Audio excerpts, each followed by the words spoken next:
नमस्कार दोस्तों, crime commentary 2.0 में आशीष के साथ आप सभी लोगों का फिर से स्वागत है। दोस्तों, मैं आशीष कुमार आप सभी लोगों के सामने फिर से क्राइम की एक और सच्ची घटना लेकर प्रस्तुत हो चुका हूं, जो कि कुमारी इंदु नाम की लड़की के साथ घटित हुई थी।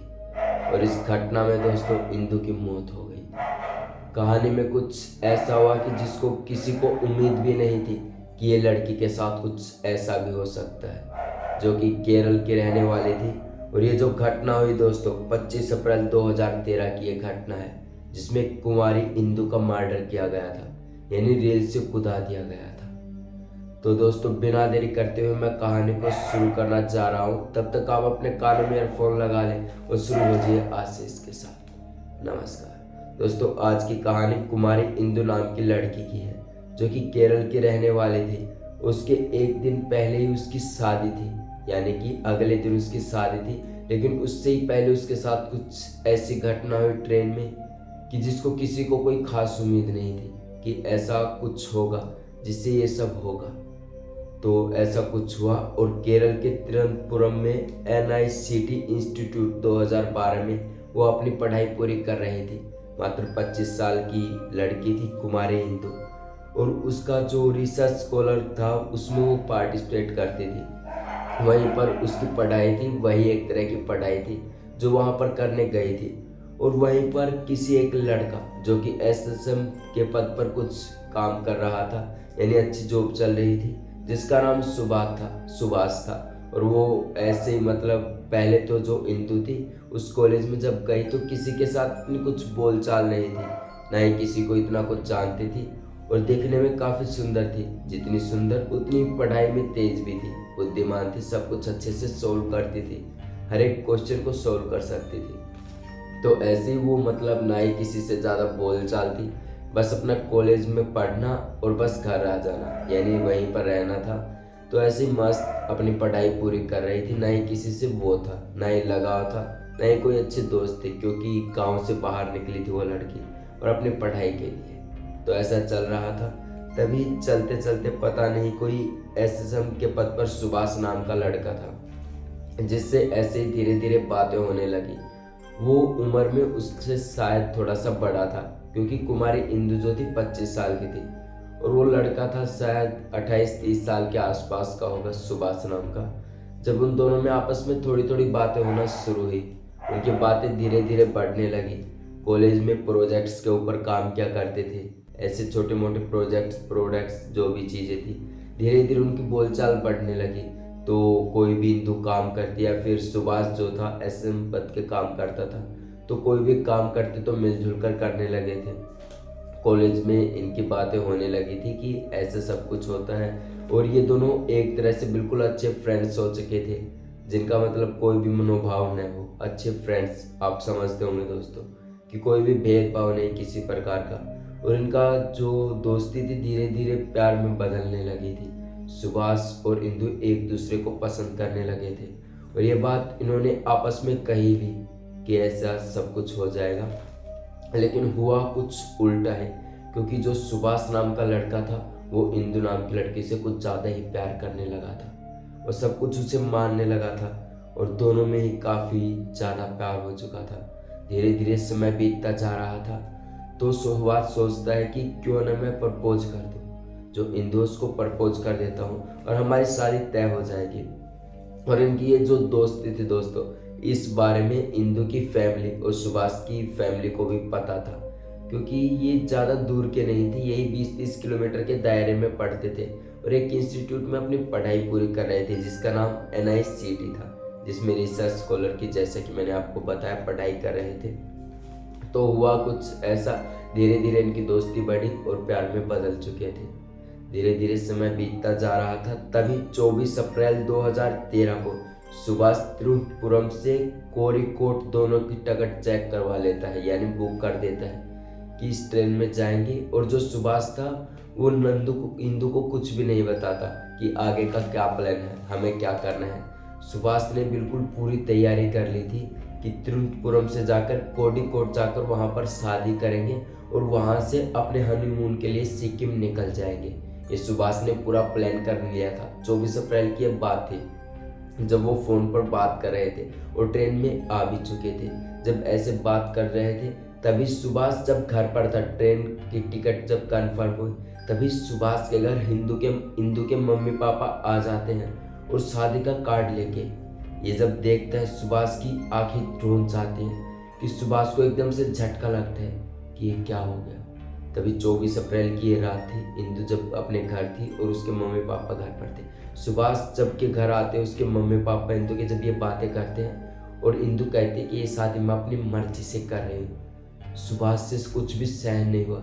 सुभाष ने सोचा कि अब मैं क्या करूँ कि ये सब कुछ टूट जाए, सब कुछ सही हो जाए।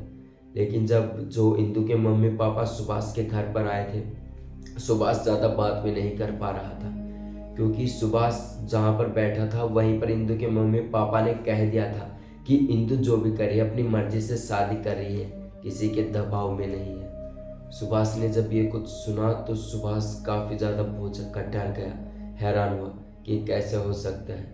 और इंदु के मम्मी पापा कहते हैं कि जो अपनी बेटी का इतना अच्छा फ्रेंड हो और वही शादी में ना आए तो शादी का क्या फ़ायदा, यानी ऐसा इंजॉयमेंट तो होगा नहीं। तो इसीलिए वो कार्ड देने जब आए तो सुभाष घबरा गया। तो जैसे तैसे 24 अप्रैल की रात गुजरती है। अगले ही दिन 25 अप्रैल 2013 के दिन सुभाष कुछ भी नहीं बताता और इंदु को ट्रेन में सीधा टिकट कंफर्म कर ली थी। 25 तारीख को उसमें बैठ लेते हैं दोनों। और तभी सुभाष कंफर्म बातें करता है इंदु से। जब यहाँ पर इंदु बैठी हुई थी, यहाँ पर सुभाष आमने सामने बिल्कुल बैठे हुए थे, तभी सुभाष इंदु से बातें करते हुए कहता है कि कल रात को मम्मी पापा घर आए थे तुम्हारे शादी का कार्ड लेकर, ऐसा सब कुछ उन्होंने कहा। इंदु भी डर गई कि ये क्या हो गया, ये तो मैंने घर वालों को कहा भी नहीं कि ऐसे कार्ड वार्ड पहुंचाओ घर पे। इंदु कुछ बोल नहीं पा रही थी और सुभाष सवाल पे सवाल करते जा रहा था। इंदु एक भी सवाल का जवाब नहीं दे पा रही थी। तभी इंदु कहती है कि मैं अपने मम्मी पापा के खिलाफ जाकर शादी नहीं कर सकती, और वो भी किसी और जात का हो, उससे तो बिल्कुल नहीं कर सकती। सुभाष और ये आपस में बैठे हुए थे आमने सामने, और काफ़ी लोग जो बुग्गी में बैठे हुए थे ट्रेन में आगे पीछे, तो उन्हें उनकी आवाज़ क्लियर सुनाई दे रही थी, क्योंकि इंदु और सुभाष का झगड़ा जो था धीरे धीरे बढ़ता जा रहा था। और ये बातें आसपास के जो लोग थे बैठे हुए थे उन्हें सुनाई देनी पड़ने लगी थी। तो ऐसे ही बतला रहे थे। तभी सुभाष कहता है कि मैं आखिरी बार पूछ रहा हूँ कि शादी करनी है कि नहीं। इंदु मना कर देती है कि मैंने तुमसे शादी नहीं करनी, हमारा प्यार बस यहीं तक था, हमारी दोस्ती बस यहीं तक थी। इंदु के ऐसे वचन सुनकर काफ़ी गुस्सा हो जाता है सुभाष, और उन दोनों में बहस हो जाती है वही बुग्गी के अंदर। तभी जो लोग बैठे हुए थे आपस में इधर उधर पास में जो भी, वो हल्ला करने लगते हैं कि जो भी बात करनी है अपने गेट पर जाके करो, जो रेल का गेट है वहीं पर बातें करो। तो इंदु वहीं पर चली जाती है और सुभाष भी। जो रेल का गेट होता है इस साइड का, और इस साइड सुभाष खड़ा हुआ था।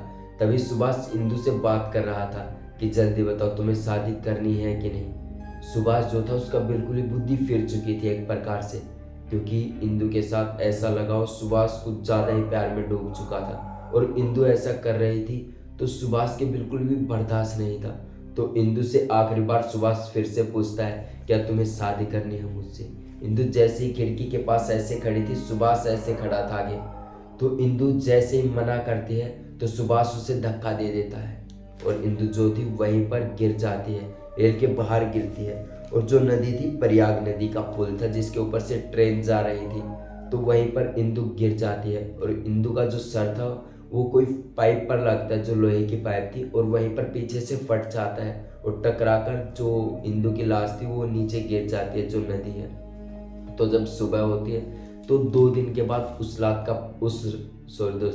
उसका पता चलता है इंदु की जो लाश थी। वहाँ पर एक मजदूर सोया हुआ था, और वो अपनी कथा में उसमें बताता है कि ऐसे ऐसे रात को कुछ करीबन 2 बजे की बात थी, तो ऐसे ऐसे कुछ मुझे गिरता हुआ दिखाई दिया, शायद कुछ होगा। जो मजदूर था दोस्तों वो वहाँ पर नदी पर कोई रेत का काम किया करता था, ऐसे रेत को ढोना उतारना, 500 रुपया मजदूरी, ऐसे ही कुछ काम किया करता था। जब उसे पता चला कि कुछ गिरा है, लेकिन उसने ज़्यादा वो भी देख नहीं पाया, बस उसे गिरने की आवाज़ आई थी कि नदी में कुछ गिरा है। 2 दिन के बाद जब इंदु की लाश वहाँ पर आती है, बाहर पानी के बाहर तैरती, तब वो मजदूर देखता है और सब कुछ बताता है कि ऐसे ऐसे कुछ हुआ, कोई बात कर रहा था, ऐसे 2 लोग तो किसी ने ऐसा लगा मजदूर को किसी ने धक्का दिया, और उस मजदूर का नाम राकेश था दोस्तों, जो नीचे पुल के नीचे सोया हुआ था नदी के बिल्कुल बगल में। तो ये जब उन्हें पता चला तो सब सुभाष 2 दिन तक जब लाश का पता नहीं चला तो सुभाष के पास इंदु के मम्मी पापा फ़ोन करते हैं कि क्या बेटा इंदु का पता चला 2 दिन से। सुभाष कहता है कि मैं भी बहुत दिन से फ़ोन ट्राई कर रहा हूँ लेकिन इंदु का फ़ोन नहीं लग रहा है, 2 दिन हो चुके हैं। तो इंदु के मम्मी पापा जल्दी बात मान जाते हैं, लेकिन जब तीसरे दिन लाश मिलती है मजदूर के कारण तो पुलिस वहाँ पर आ जाती है, पूरी मतलब जांच पड़ताल करती है कि आखिर हुआ क्या था। तभी मजदूर भी बता देता है कि ऐसा ऐसा कुछ हुआ। तो पुलिस वालों को थोड़ा सा शक होता है और वो देखते हैं कि टिकट किन्होंने कंफर्म की थी, कौन कौन था ट्रेन में। तो उन्हें पता चलता है कि इंदु की जो टिकट थी उसके साथ सुभाष भी था।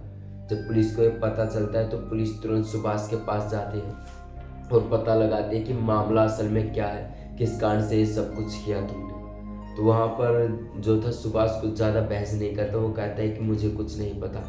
तभी पुलिस उसे रिमांड पर लेती है और सुभाष अपनी जुबान खोल देता है कि ऐसा कुछ हुआ। पहले तो जो पुलिस थी उन्होंने सीधा साधा ऐसे ही सोचा कि शादी तो है 25 अप्रैल को, ऐसे ही किसी के दबाव में आकर शायद मर रही है, तो उसे सुसाइड घोषित कर दिया था पुलिस वालों ने।